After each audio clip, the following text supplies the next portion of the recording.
तू operation करणार आहेस का? तू शेवटी बाहेरच थांबणार आहेस ना. तिथे लेखन, दिग्दर्शन सगळं काही केलं आणि अभिनय पण केला आणि तिथून सुरुवात झाली. लोकांना आवडायला लागलं आणि मलाही आवडायला लागलं, की लोक हसतायत.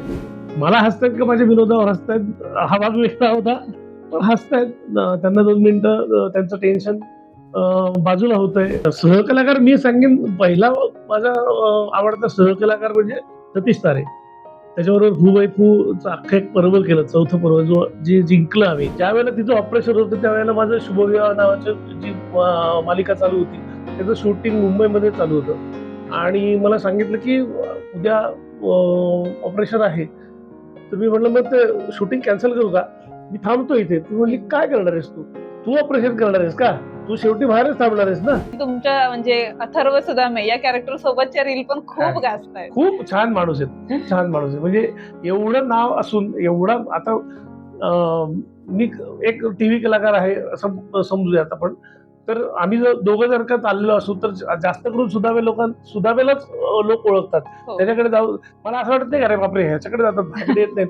मला उलट चांगलं वाटतं की अरे चांगलं एक आता नवीन मुलगा आहे, तरुण मुलगा आहे, तो एवढा पुढे येतोय आणि त्याने खूप चांगलं नाव कमावलेलं आहे आणि तो अजूनही जमिनीवरती आहे.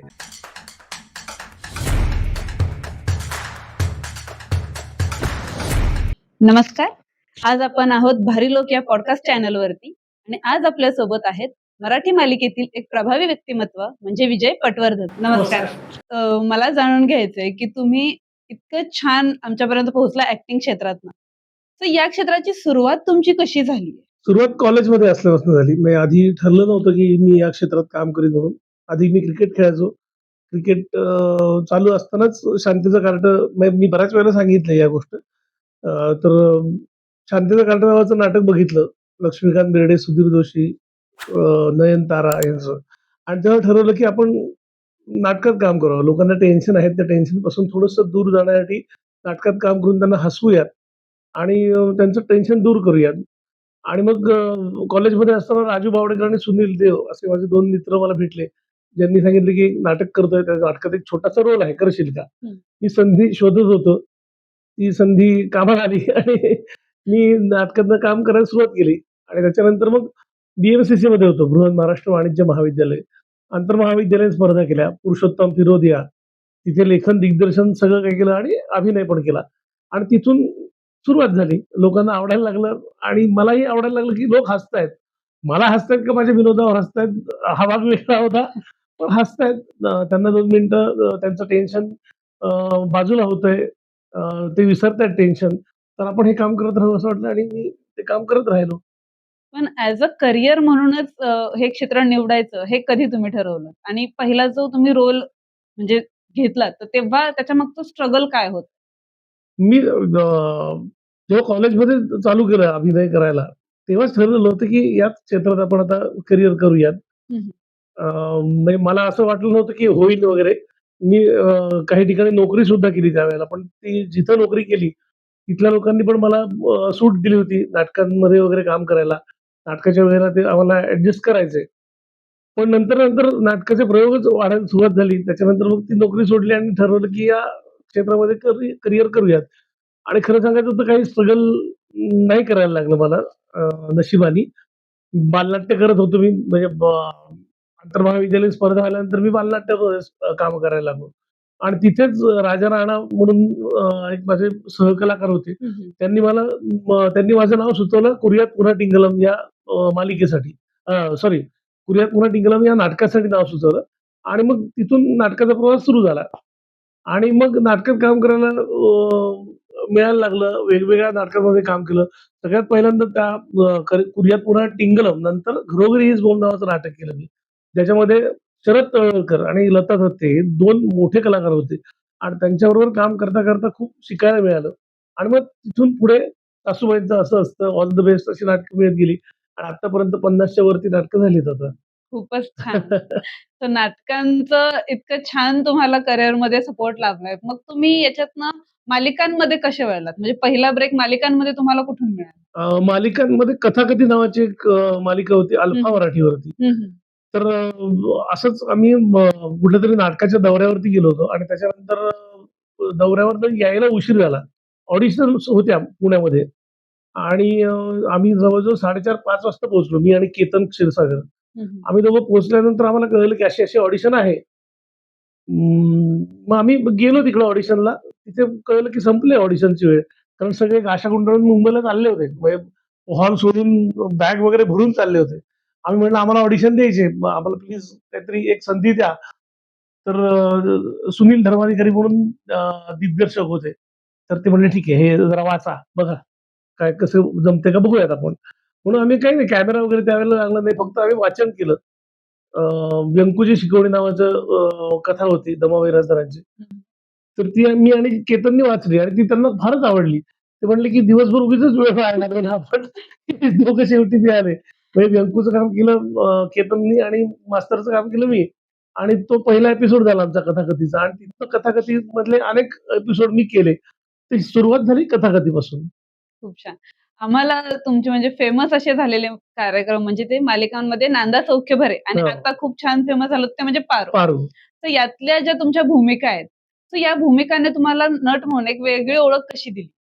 वेगळी ओळख अशी तुम्ही जेव्हा सीरियलमध्ये काम करता, तेव्हा तुम्हाला ओळख ओळख ही मिळतेच. म्हणजे कारण तुम्ही सतत दिसत असता. सतत दिसल्यानंतर अरे हा चेहरा कुठेतरी बघितल्यासारखा वाटतोय. अरे कोण आहे?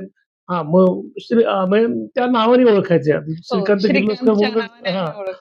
तर ती एक चांगली ओळख मिळाली अभिनेता म्हणून.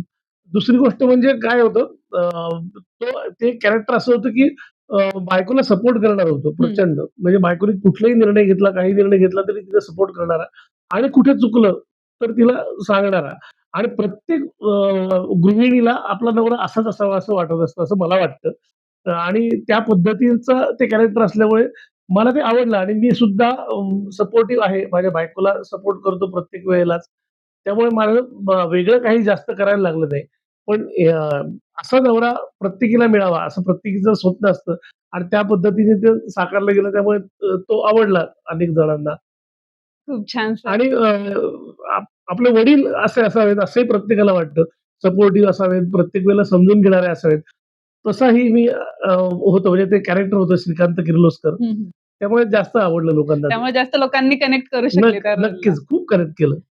तुम्ही म्हणजे विनोदी भूमिका केलेल्या आहेत सर, पॉझिटिव्ह रोल केलेत, निगेटिव्ह रोल केलेले आहेत. खूपदा असं होतं, की आपलं जे त्यातलं कॅरेक्टर आहे, तशा पद्धतीनं लोक आपल्याला पाहायला लागतात. त्याच्याशी निगडीत करतात ॲज अ पर्सनच्या ऐवजी आपली बरोबर. स्वतःची ओळख.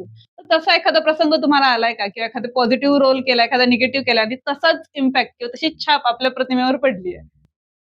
नाही तशी नाही पडली म्हणजे पण पिंजरा मालिकेमध्ये नागनाथचं काम करायचो मी. हं, हं. त्यात विलन होता त्यात. पण म्हणजे मला बघून घाबरायचे लोक. म्हणजे लहान मुलं तर खूप घाबरायचे. ते मिशा वगैरे होत्या, कल्ले एवढे असायचे. तर बघितलं का कोण आलंय? नागनाथ आलाय. म्हटल्यानंतर लोक कसे लहान दबकायचे. मुलं घाबरायचे. पण मी त्यांना नंतर सांगायचो, "मी तसा नाहीये. ते टीव्हीवरती तसा दिसतो किंवा ते काम तसं करतो. पण खऱ्या आयुष्यात तसं नाहीये मी." आणि असं लोकांना म्हणजे माझ्यापेक्षा जास्त निळू फुले म्हणा किंवा अशा अनेक लोकांना खूप लोकांच्या म्हणजे सामना करायला लागलाय अशा लोकांचा, हो. की "अरे, हा माणूस आला सरपंच म्हणजे वाईटच असतो." काही ठिकाणी त्यांना शिव्यांची लाखोली व्हायला जायची किंवा लोक असे अंगावर धावून यायचे. पण म्हणजे ती त्यांची पावती होती खरं सांगायचं तर. हो, म्हणजे ही त्यांचं ते कलाकाराची पावती काम असते. इतकं जिवंत असायचं, हां. की ते खरंच वाटायचं लागलं, की हा माणूसच करेक्ट, व्यक्तिमत्वच असं करेक्ट. आहे. आणि ती पावती मिळणं हे खूप चांगलं आहे खरं तर. ही पावती मिळणं हेच तुमच्या कलाकाराचं श्रेय आहे खरं तर. म्हणजे तुमच्यातला कलाकार अजूनही जिवंत आहे आणि अत्यंत चांगलं काम करत आहात तुम्ही हे कळतं आपल्याला. हं. जेव्हा लोक घाबरतात म्हणजे कॅरेक्टरला त्या व्हिलनला किंवा श्रीकांत किर्लोस्कर मी म्हटलं ते प्रेम दिलं मला अनेक लोकांनी, की "अरे असेच माझे वडील पाहिजे होते आणि तुमच्यात आमचे वडील बघतो, तुमच्यात अ, माझा भाऊ बघतो." असं म्हणायचं किंवा मग आम्ही हेमंत बावरेमध्ये मी हं, काम हं. करायचो. ते सुद्धा चा भाऊ सुनील, ते पण कॅरेक्टर लोकांना आवडलं, की असा भाऊ पाहिजे. प्रत्येक वेळेला सपोर्ट करणारा आणि बहिणीच्या पाठीमागे खंबीरपणे उभा राहणारा.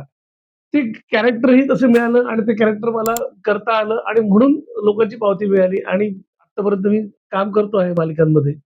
इतके छान रोल तुम्ही करताय. आम्हाला फ्रंट स्क्रीनवर जे दिसतंय, तर ते तर आम्ही सगळे पाहतोच आहोत. पण बॅक स्क्रीन कशा असतात ह्या मालिकांची सत्य परिस्थिती ते जाणून घ्यायला आम्हाला जास्त आवडेल.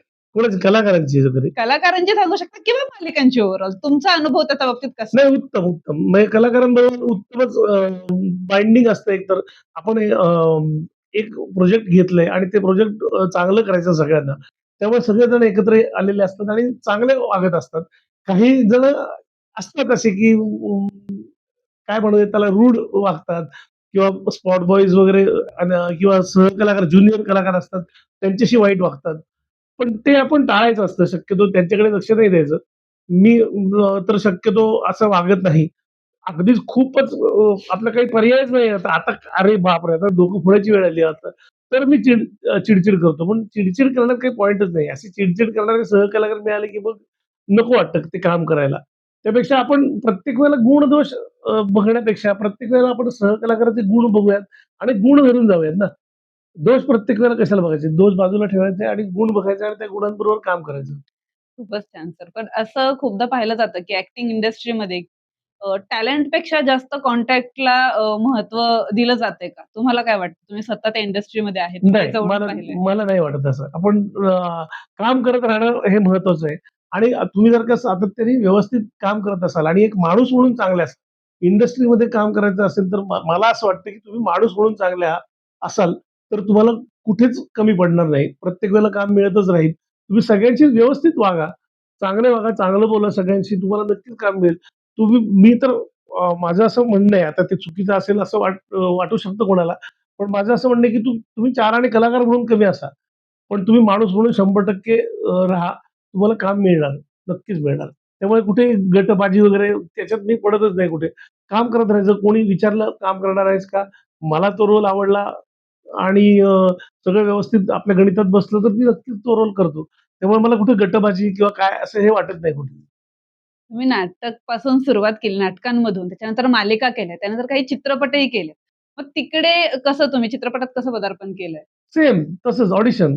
अचानक शेवटी दिलेलं ऑडिशन. शेवटी आणि सेम सेम ऑडिशन म्हणजे त्यावेळेला खरंच एक पक पक पकाक नावाचा चित्रपट हं. केला पहिलाच मी. हो. तर त्याच्यात मला गिरणीवाल्याचा रोल करण्यासाठी म्हणून बोलवलं होतं, की त्याची ऑडिशन द्या.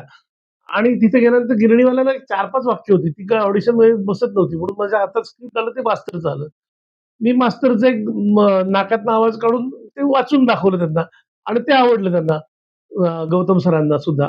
आणि गौतम सरांनी मग मला मास्तरच्या रोलसाठी बोलावलं आणि तो रोल झाला पुढे. आणि ॲक्चुअली त्यावेळेला आणि हा किस्सा मी बऱ्याच वेळेला सांगितलेला आहे.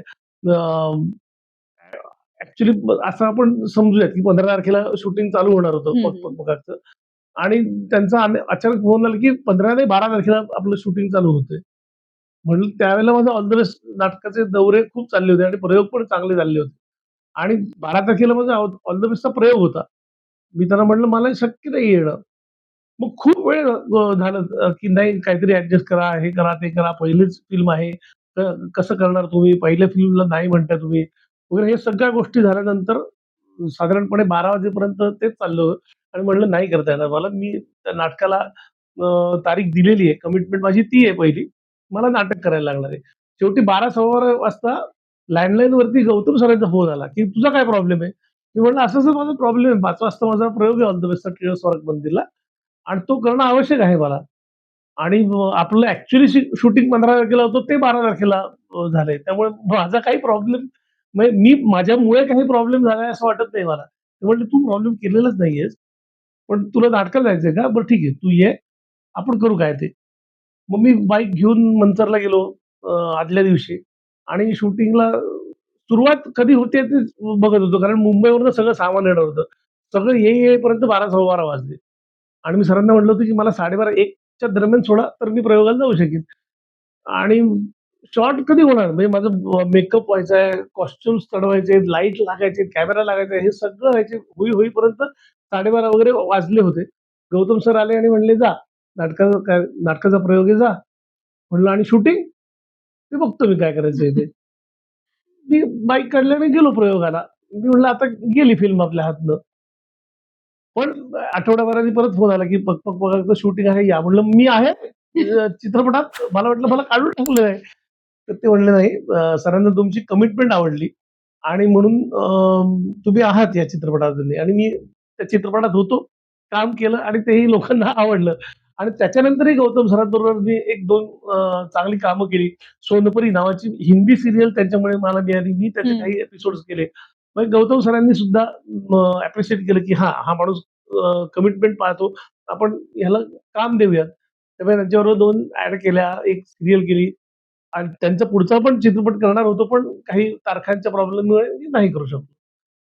जे आपले मालिकांमधले कलाकार आहेत, त्यांना फिल्म इंडस्ट्रीमध्ये इक्वली रिस्पेक्ट किंवा तेव्हा टॅलेंटची कदर केली जाते? हो, नक्कीच, नक्कीच. टॅलेंटची कदर केली जाते आणि रिस्पेक्ट तर प्रत्येक आर्टिस्टला मिळतो आणि खरं सांगायचं तर आपण हे बघितलंय पण बऱ्याच वेळेला, की हिंदीमध्ये सुद्धा मराठी लोकांना जास्त आदर दिला जातो.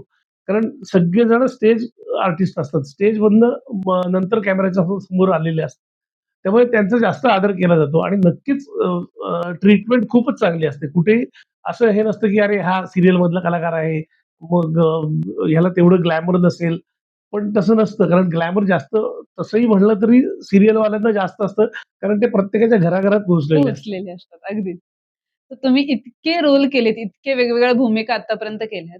याच्यामधली कोणती तुमची स्वतःची लाडकी भूमिका आहे? किंवा जे करताना तुम्हाला स्वतःला खूप छान आवडलेलं असं रोल कोणता आहे? मग नाटक किंवा मग सीरियल कोणतंही असेल?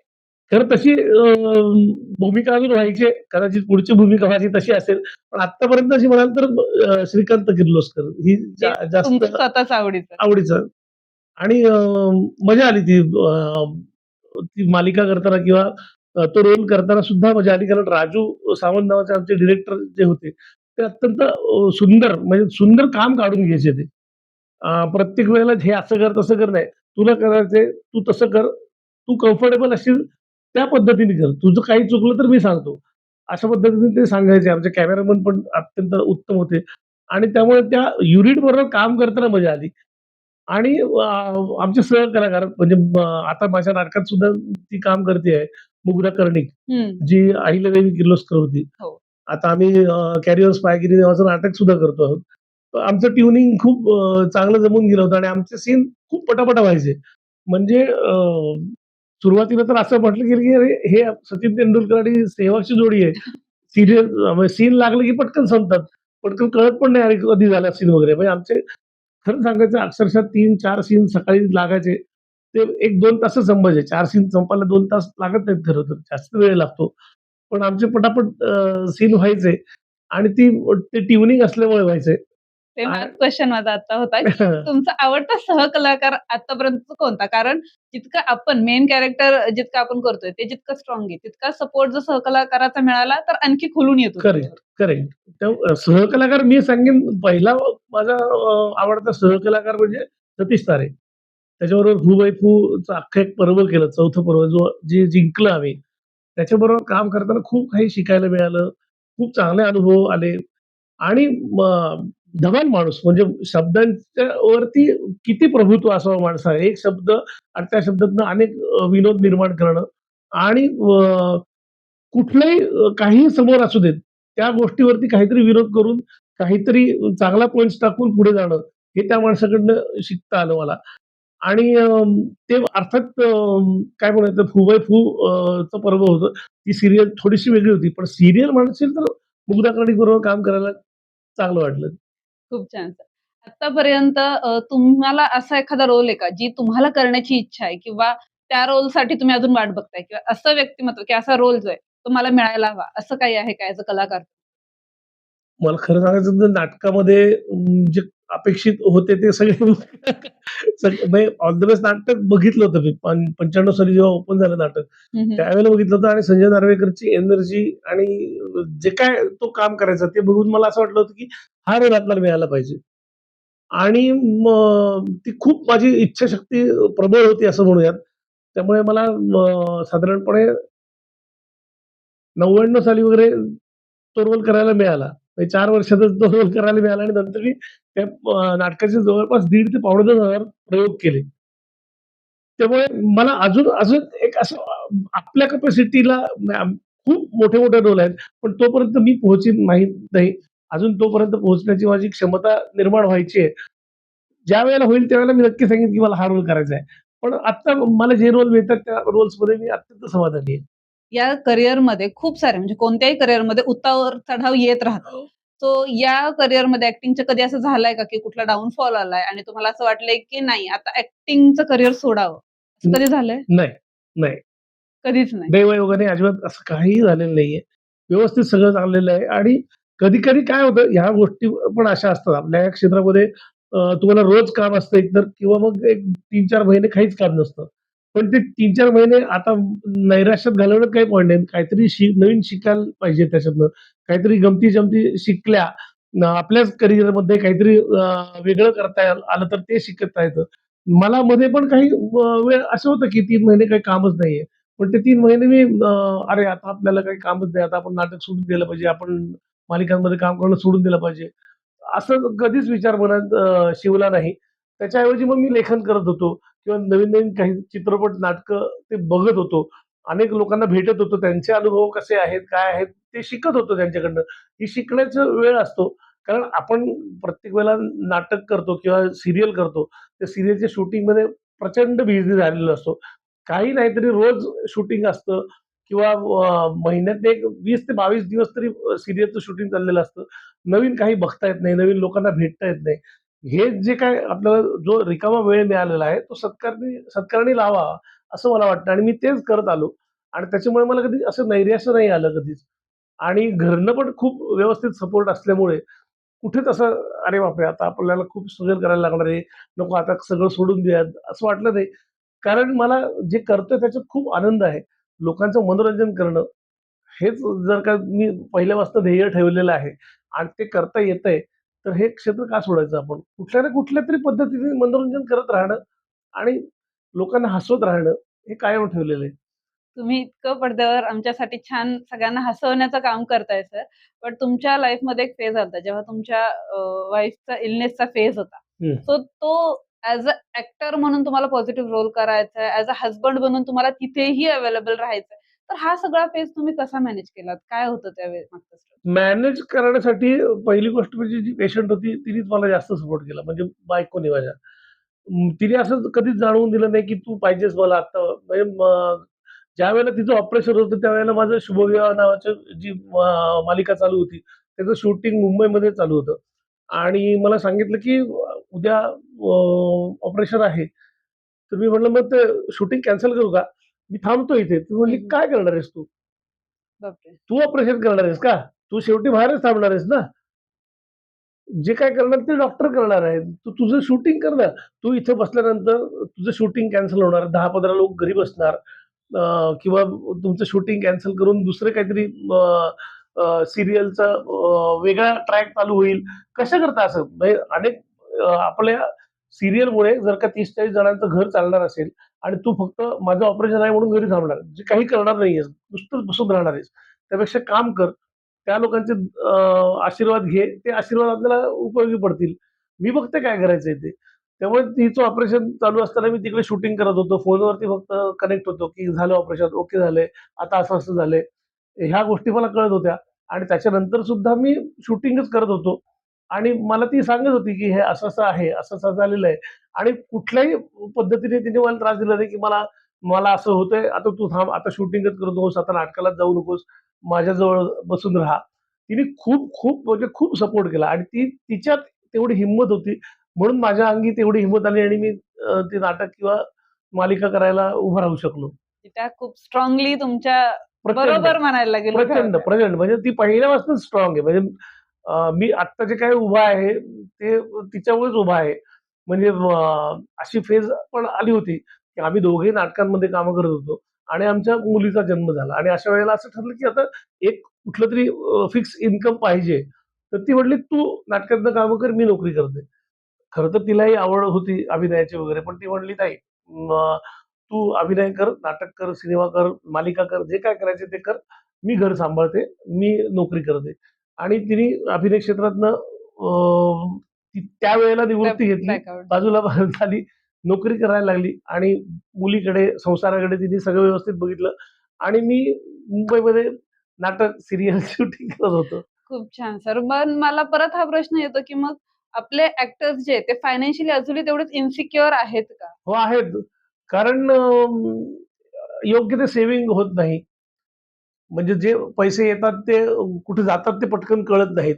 मग मला माझे जेव्हा सिनियर्स होते, त्यावेळेला त्यांनी सांगितलं होतं, की जी काही नाईट मिळते ना, त्यातले 10% तरी तू बाजूला काढून ठेवत जा प्रत्येक वेळेला.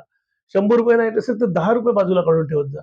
ही तुझी सवय तुला पुढे खूप उपयोगाला येईल, असं ते प्रत्येक वेळेला सांगायचे. माझे स्वरूप कुमार आता काम करत नाहीत, पण ते अत्यंत उत्तम अभिनेते. म्हणजे ते मुंबईला असते तर त्यांनी खूप मोठं नाव कमावलं असतं नक्कीच. आता पुण्यातही त्यांनी खूप नाव कमावलेलं आहे.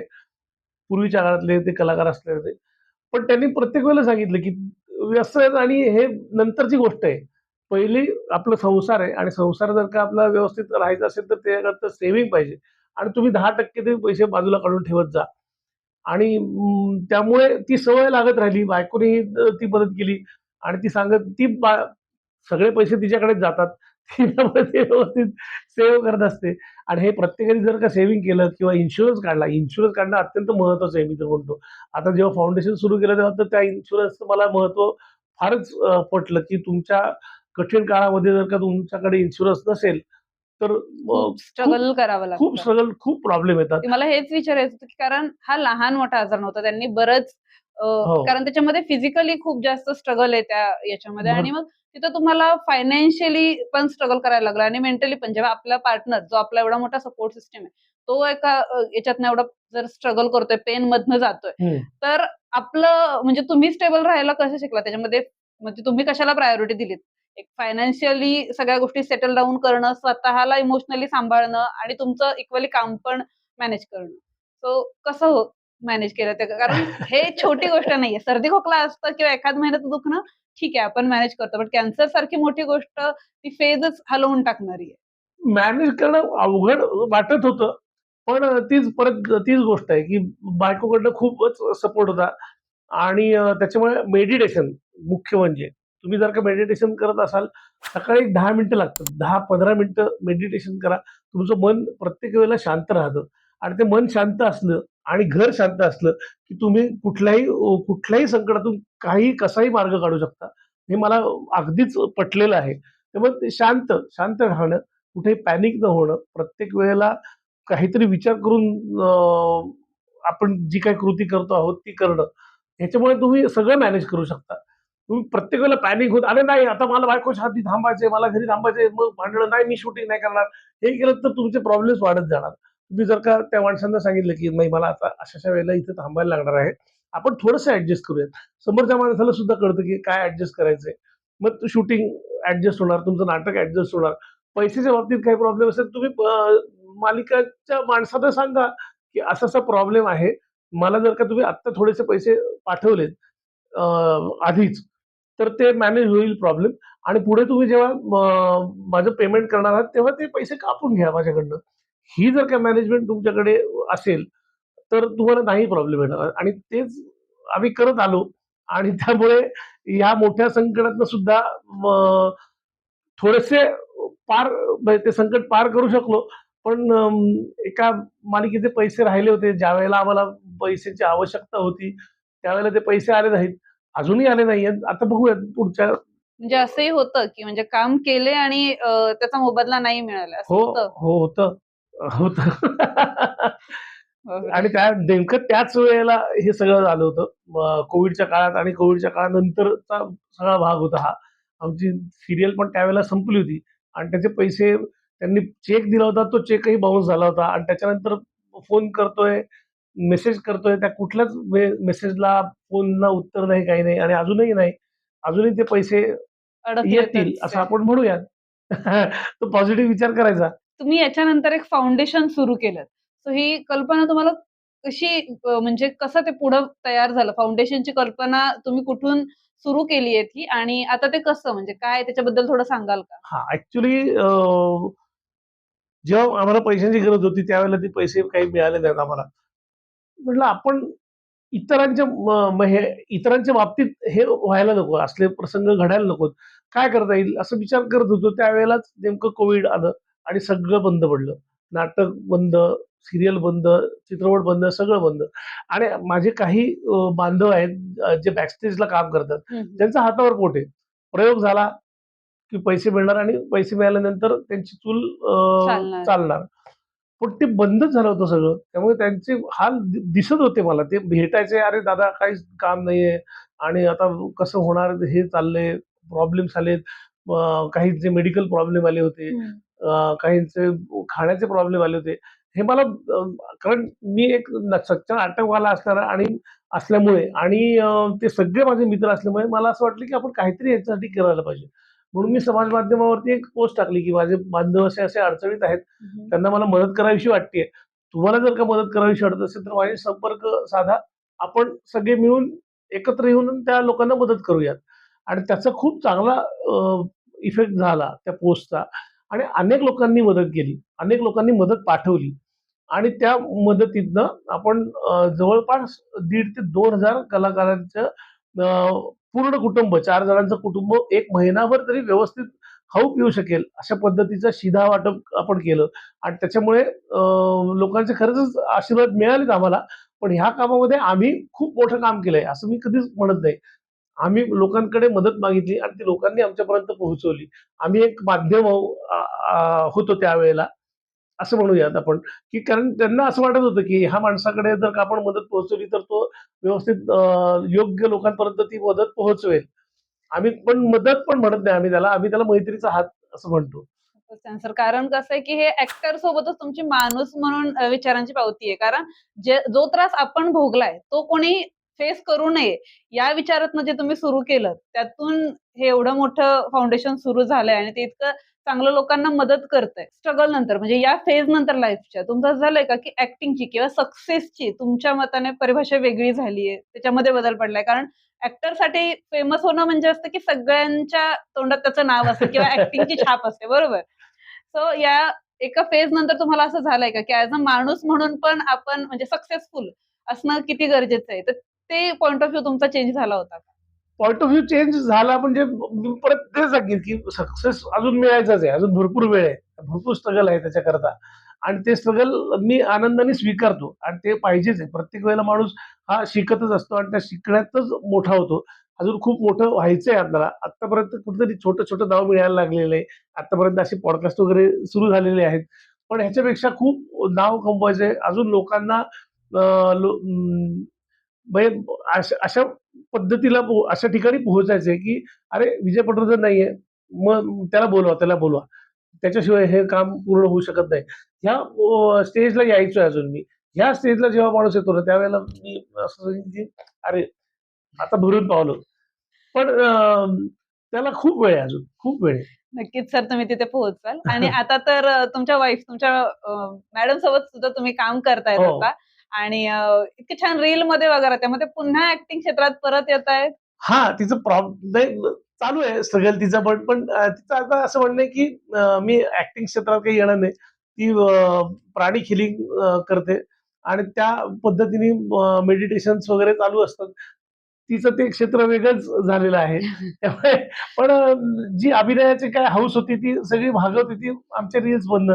ती एक 2 मिनिटाची रील्स करतो आम्ही आणि हे खरं तर आम्ही कोव्हिडच्या पहिल्या फेजच्या वेळेला चालू केलं होतं.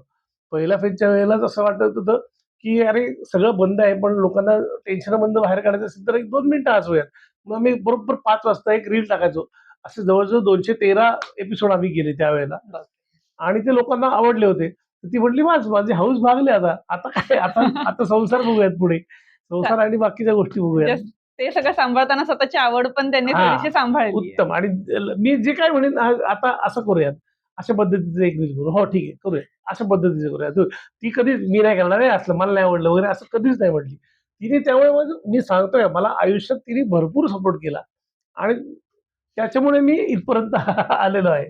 खूप छान आणि तुमच्या म्हणजे अथर्व सुदामे या कॅरेक्टर सोबतच्या रील पण हां. खूप गाजतायत. खूप छान माणूस आहेत. खूप छान माणूस आहे. म्हणजे एवढं नाव असून एवढा आता अ, मी एक टीव्ही कलाकार आहे असं समजूयात आपण. तर आम्ही जर दोघं जर का चाललेलो असू तर जास्त करून सुदामेलाच लोक ओळखतात. हो. त्याच्याकडे जाऊ मला असं वाटत नाही, "अरे बापरे! ह्याच्याकडे जातात, माझ्याकडे येत नाहीत." मला उलट चांगलं वाटतं, की अरे चांगलं एक आत्ता नवीन मुलगा आहे, तरुण मुलगा आहे. तो एवढा पुढे येतोय आणि त्याने खूप चांगलं नाव कमावलेलं आहे आणि तो अजूनही जमिनीवरती आहे. तो कधीच कधी अनादर करतोय किंवा काहीच बोलत नाहीये किंवा काय, तो व्यवस्थित मी कुठलंही रील टाकलं माझं तरी त्याला लाईक करतो, त्याच्याबद्दल त्याचे काय असतील ओपिनियन ते देतो. नाही असं करायला पाहिजे होतं, हे करायला पाहिजे होतं किंवा तुम्ही अशा पद्धतीने केलं तर तुमचा रीच वाढेल, हे तो स्वतःहून सांगतो. आणि कुठलं रील करायचं असेल तर तो स्वतःहून फोन करतो की सर तुम्हाला वेळ आहे का, तर आपण करूयात, नाहीतर आपण तुम्हाला जेव्हा वेळ असेल तेव्हा करूयात. तो इतका खूप खूप चांगला आहे, म्हणजे डाऊन टू अर्थ म्हणतात तसा तो आहे आणि तो नक्की पुढे जाणार हे नक्की आहे. Favourite actor co-actor Sanjay Narvekar. One role you regret नाही, कुठलाच नाही. नाटक की फिल्म नाटक. One advice for young actor commitment पाळा. वेळ जी काही तुम्ही वेळ द्याल ती वेळ पाळा, कारण तुमच्या वेळेसाठी अनेकांनी त्यांची पण वेळ बाजूला काढलेली असते.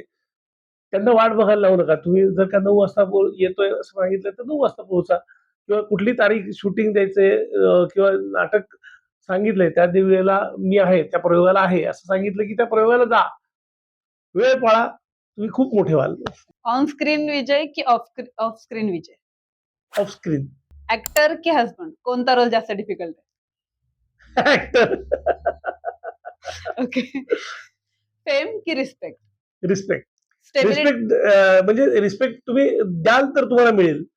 प्रत्येकाला रिस्पेक्ट असा मला रिस्पेक्ट द्या रे असं नाही होत. तुम्ही तुम्ही स्वतःला स्वतः दुसऱ्यांना रिस्पेक्ट द्या. ते तुम्हाला आपोआप रिस्पेक्ट देतील. बुमरँग येतो एक असं म्हणूयात. स्टेबिलिटी की पॅशन स्टेबिलिटी. लीड रोल की strong supporting role strong supporting role. धन्यवाद सर आज तुम्ही तुमच्याबद्दलची इतकी छान माहिती सांगितलीत आणि यंग कलाकारांसाठी सुद्धा इतक्या छान ऍडवाइस केलात याच्याबद्दल खरंच खूप धन्यवाद थँक्यू. आणि मला इथं बोलवलं आणि माझी मुलाखत घेतली त्याबद्दल धन्यवाद.